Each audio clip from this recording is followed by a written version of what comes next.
folks, all about lamb and things that go with lamb, and today we're going to make some pita bread. To start off, we have a 1/4 cup of wheat flour in our bowl.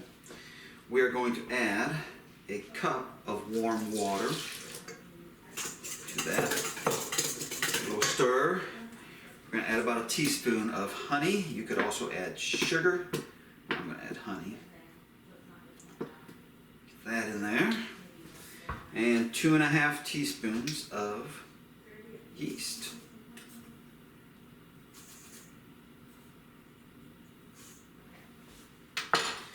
Mix all that together.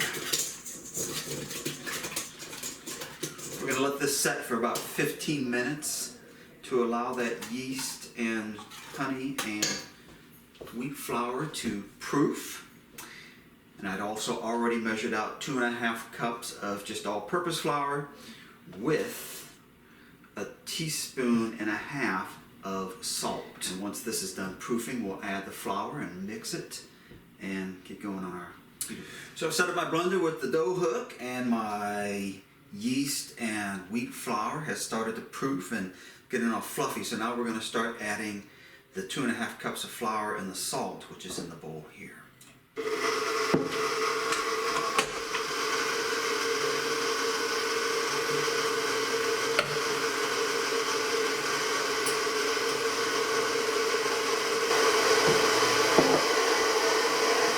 And that is going to blend for about 5 minutes. And while that's blending, we will add 2 tablespoons of olive oil.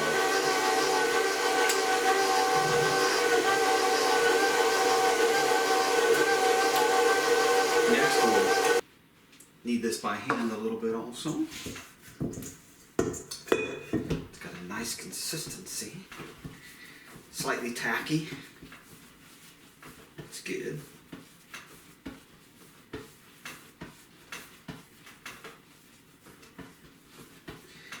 Just knead it for a little bit by hand and form it into a ball.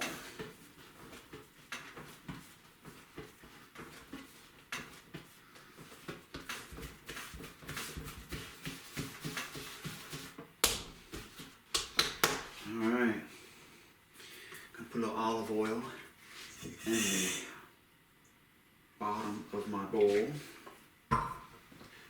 Fill my dough in there. We're gonna cover this puppy up and let it rise for about an hour. 45 minutes to 90 minutes or so, let this rise. You can put this in the oven with the light bulb on to give it a little more temperature. I prefer to leave it on the counter because I like a nice slow rise. I'd rather wait about 90 minutes and let it rise for a while, then get it to rise faster than the oven. I think it adds just a little bit extra flavor to it. See you in about 90 minutes. Well, it's been a little over an hour and our dough's been rising here. It's looking pretty good. So we're ready to punch it down and divide it into 8 separate pieces. So we're going to try and knead these into a ball. And there's different ways people like to do this. I tend to like to fold it under if I can to get it nice and round on top. Then you put her down and then roll it around a little bit until it gets a nice round ball. Try and minimize that seam on the bottom.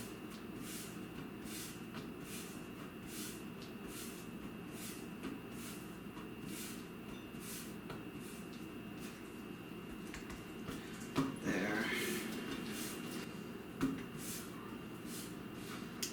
8 round balls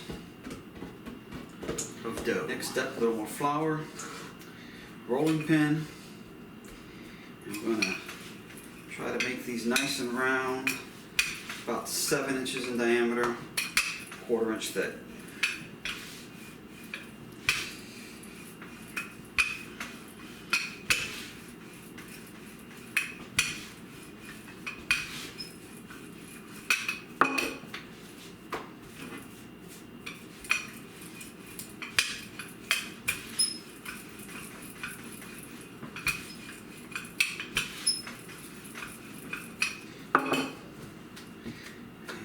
Homemade pita bread. Inches if you want to.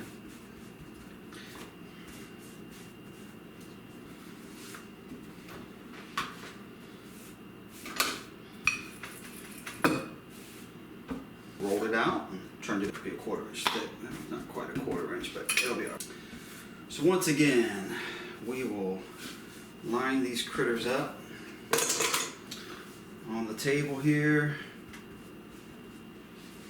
I'm going to cover them up with a tea towel. They're going to rest for 10 minutes, and in the meantime, I'm going to turn the oven on and get the temperature up to 500 degrees, and then we'll start cooking these. All right, 10 minutes later, oven's preheated to 500 degrees. Time to bake some pita bread.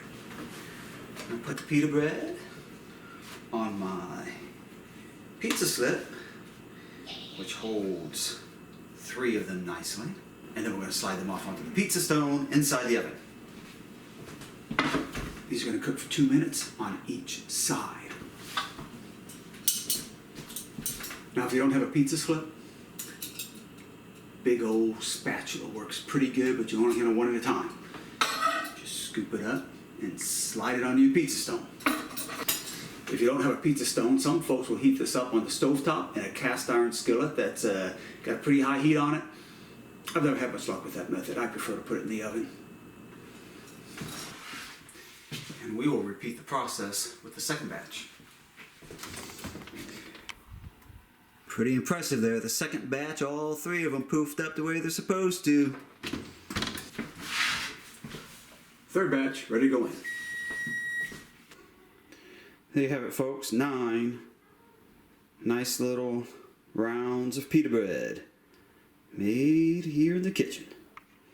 Gonna go great with our gyros.